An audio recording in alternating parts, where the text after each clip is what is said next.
What's going on, people? It's your man the YB back once again. So, we got some breaking news right now regarding Shakur Stevenson. A day or two ago it came out, Shakur Stevenson is now Devin Haney's WBC mandatory challenger.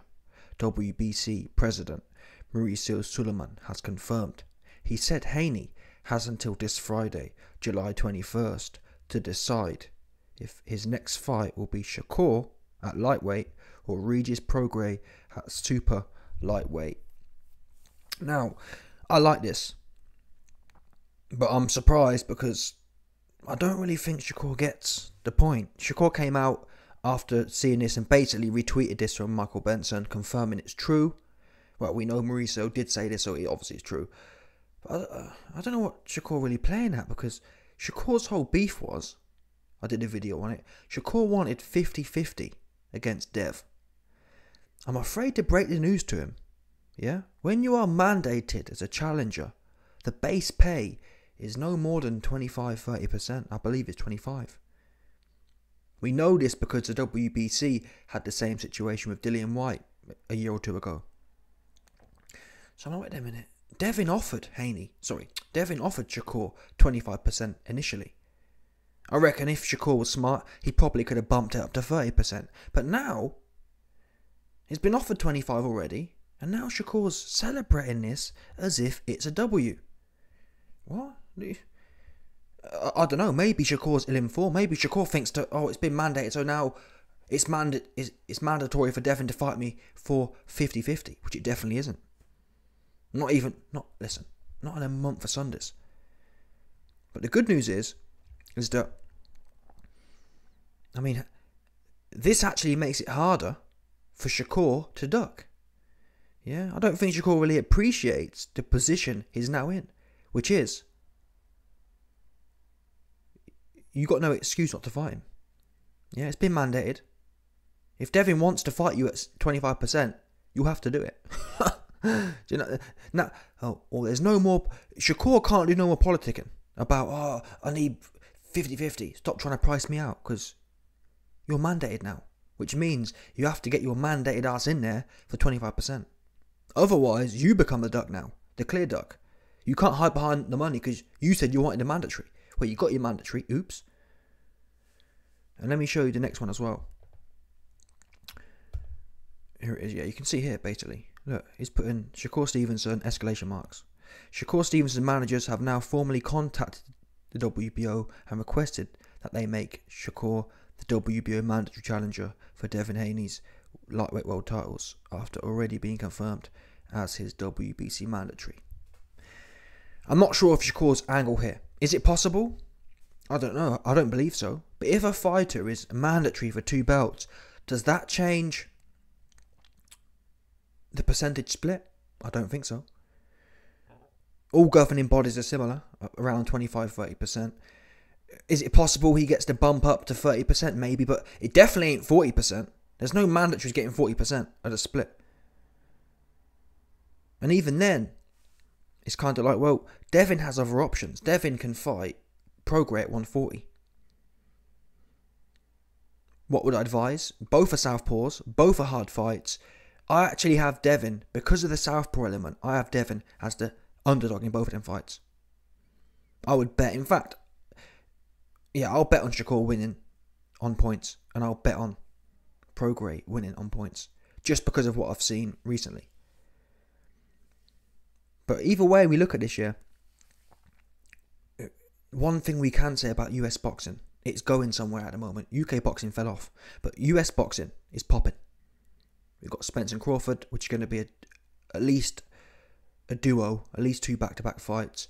We've got Canelo and Jamel. We've got this situation. Wherever Devin goes, and I respect Devin for this, he ain't a cornball. Devin ain't trying to fight some random dude at 140. He's either going with Prograis or Shakur. That's mad. After having that fight with Loma, you'd think the last thing he wants to do is fight another southpaw. And even the other side of things, apparently there's some talks about the Teofimo fight. Everywhere, Devin about it. Yeah? Assuming he fulfills one of these fights. If Devin fights Shakur, Prograis or Tio next, he with it. Which is a rare thing to say in this generation. He ain't no Tank Davis, that's for sure. He already ain't no Tank Davis. Tank Davis ducked Lomachenko for 5 years. He ain't no Ryan TikTok Garcia just hanging around the place looking pretty. He really with it. So I'm not really fussed what happens as long as it's one of them. What would I prefer to see? I'd prefer to see the Shakur fight versus Devin. Why? I don't know. I just would. Before he moves up. But the problem is, if Devin fights Shakur and loses, he then also loses his right to challenge for a belt immediately.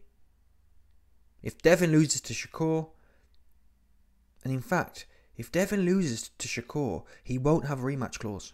Mandatories don't have rematch clauses in. So maybe that's the play by Shakur.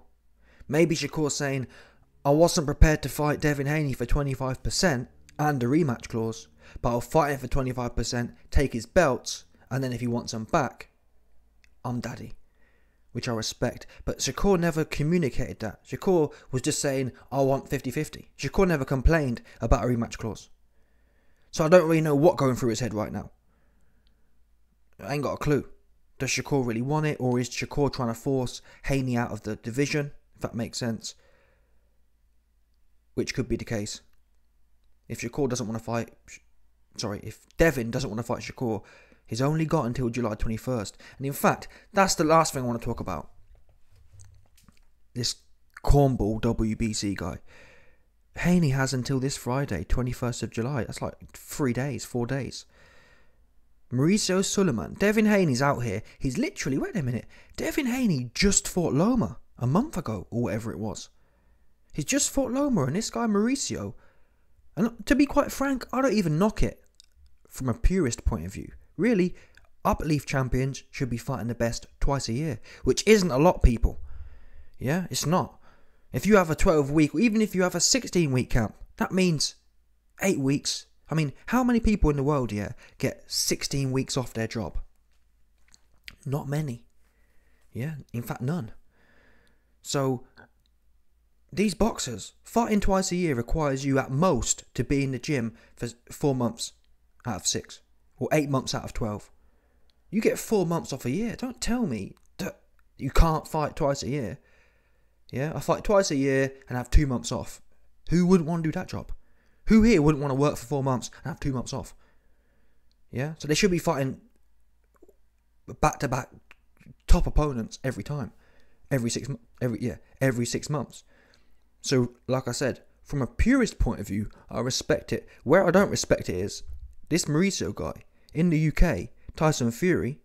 Where's this energy? Where is this energy that he's got for Haney? Haney, you got 4 days after you just fought a month ago. Tyson Fury hasn't fought for 8 months. Tyson Fury hasn't fought for 8 months, and he's just about to fight a UFC fighter, and before that, he fought a bum. Devin Haney just fought more or less top 3 in the division a month ago, and you're already saying, you're already pressing him for the mandatory. This shows you corruption, people. Yeah? The worst type of corruption.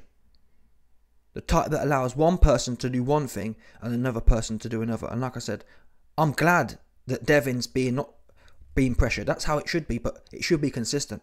Tyson Fury, a month after fighting Chisora, should have been told, you got 5 days and you're fighting Andy Ruiz. Or whoever. Not 7 months. And after 7 months, we find out, well, we're not actually going to do a mandatory. You're going to fight Mbongo instead. Francis Mbongo. Are you having a laugh? Anyway, salute to Devin. Because forget about Tyson Fury, he's a clown. And whatever happens to Devin, if Devin loses, he lost as a true champion. That's how you're supposed to go out. You're supposed to go out to the better man. You're not supposed to go out fighting a UFC fighter. Anyway, let me know your thoughts. Smash the like button, subscribe, and lick off the bell 100%, no doubt.